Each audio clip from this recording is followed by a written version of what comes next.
good morning to you, Linda. Sadly, Anne's too poorly to join us. How are you feeling this morning, Linda? Yes, that's right. I feel okay, actually. I mean, my chemo isn't as toxic as Anne's because it's actually secondary breast cancer that I've got. The cells have just metastasized. But Anne is a primary cancer, so she's having the full everything thrown at her to make her well again. So, yeah, she's sorry she couldn't be here, but sends her love. We saw that striking picture in the newspaper yesterday, and we're looking at it now of the two of you together. It's just so heartbreaking for all of us because we know what you've all been through, losing Bernie so tragically. I can't begin to imagine how you're all coping. I mean, how did you find out? Well, since I was re-diagnosed in 2017, I've had regular 3 monthly scans, and then I go in and see the oncologist. He says, yeah, everything's fine, treatment's working, and you carry on with it.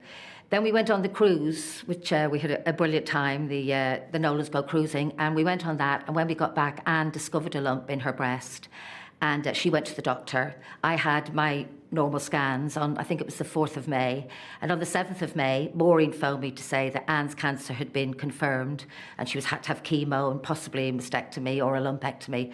And then half an hour later, my oncologist secretary phoned to say that they'd seen something on my liver, and I had to have an MRI scan. So I didn't tell anyone for about 3 days because I can't turn around and go, yeah, I've got it back as well, you know.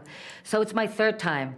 And but we're both having great treatment from our local hospital, Victoria, and everybody there is brilliant. All the staff and the nurses are fabulous. And I mean, you know, we are now, you've heard of the Chemical Brothers, we're now the Chemo Sisters. Or no, somebody said we could do a Right Said Fred impression. I mean, that's what's so brilliant, because you've always had such a great sense of humour. It's so lovely to talk to you. So sorry it's in these circumstances.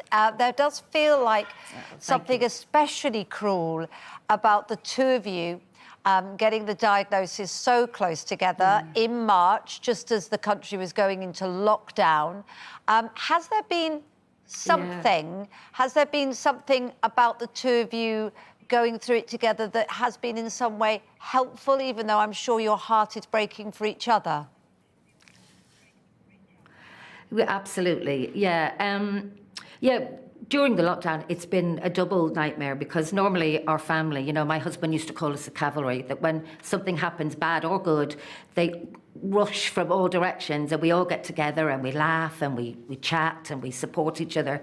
But of course, all we initially were able to do with Anne was just to phone her to say we were here or wave at her through the window, you know.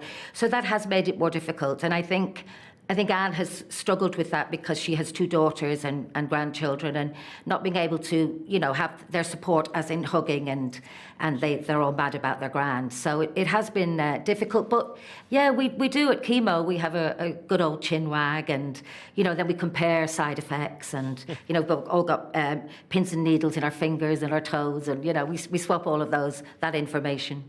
And it came about, as you say, that you sisters had just been filming a show, hadn't you, the Nolans Go Cruising, and had a really wonderful time all together. It sounds like the great fun that to come off the back of what had been a wonderful experience. I know she's going to smash it. Oh, absolutely. I mean, we really did have such a great time, and we all got to know each other again, know each other better, and yeah, it was it was like, why now? You know, if you've got to happen, why now? Because we were on such a high, and there's been such a great response to the cruising programme that it's been difficult. And seeing us all having such a great time, and of course I always go, oh, my hair, look at my hair, jumps out at me.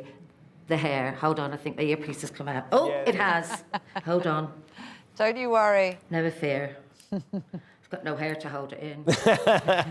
That's how Kate keeps hers in. I know. I sort of weave it into to my hair to hold it in place.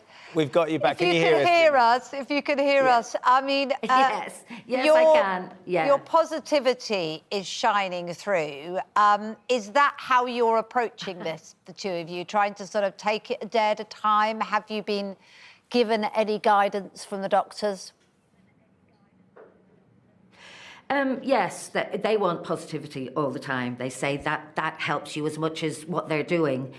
Being positive helps. I mean, don't get me wrong, we've both had our moments. We're both scared to death. We want to live.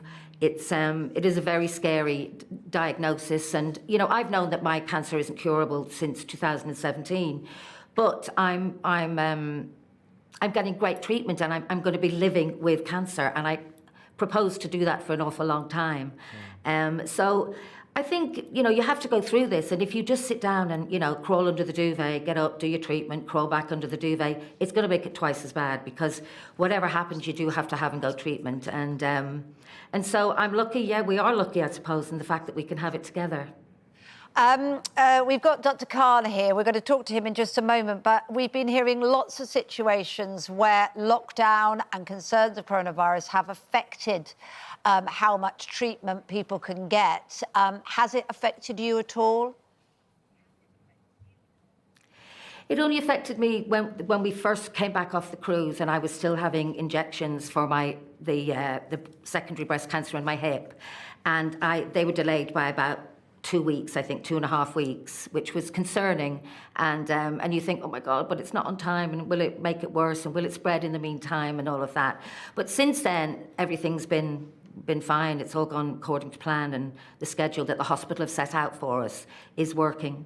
Oh, that's great to hear. Yeah, I mean, listening to Linda, and as Kate said, her positivity is shining through, and she's attacking this as all the Nolans would, with a sense of humour, as dark as that might be. But you can't help but feel there has to be a link. You know, they lost Bernie. The two of them are now have their diagnoses within a couple of days, and Linda was saying she's had it for a long time. The genetic connection between the sisters seems to be very apparent. Yeah, I mean, positivity is really important. It's not always easy to be positive in tragic situations like that. But yes, certain cancer do have genetic links, and particularly things like breast cancer. If you've got young first-degree relatives who have something like breast cancer, then you are at increased risk. If you've got more than one relative with cancer, really any type of cancer, then you are at increased risk there. So you've got to be on high alert for all the symptoms that it can present with. And if you're not quite sure what they are and what you might be looking for, speak to your GP. That's what we're there for, to give this kind of advice. Yeah, that's where you come in and you can work with it.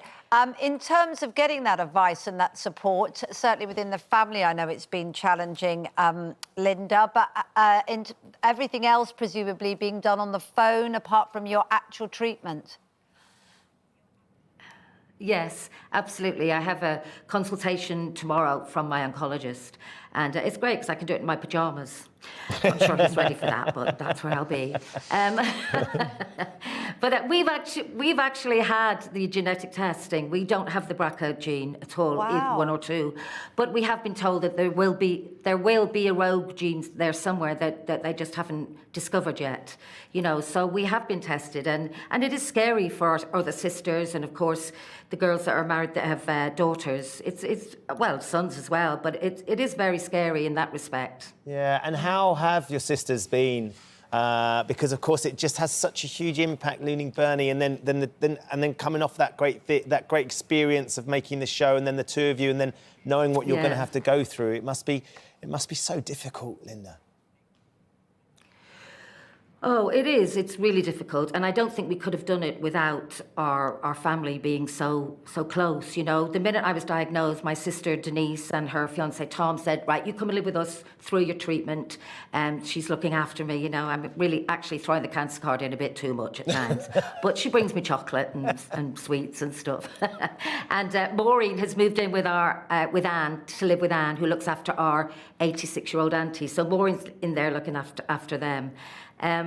We miss Bernie every single day, and you know, I don't think we'll ever get over it. And the really weird thing for me was the first time I looked in the mirror when I'd had my head shaved, I saw Bernie looking back at me, and it was really sad. I cried because I saw her looking back as a sick person, really, you know, which saddened me again. People have always said we look alike, but particularly, you know, I've seen pictures of Bernie with no hair, and I thought, oh my God, you know, we're like twins at the moment, you know. But wherever she is, I'm sure she'll be going, you know, get on with it, girl, you know, because she was amazing. She was an inspiration to so many people. She really was, as are you, and Anne will be too. Is there prognosis for your hair? Because as you mentioned, you know, the first thing you notice when you look in the mirror is your beautiful hair's gone. Is there hope that once the chemo's finished that your hair will come back?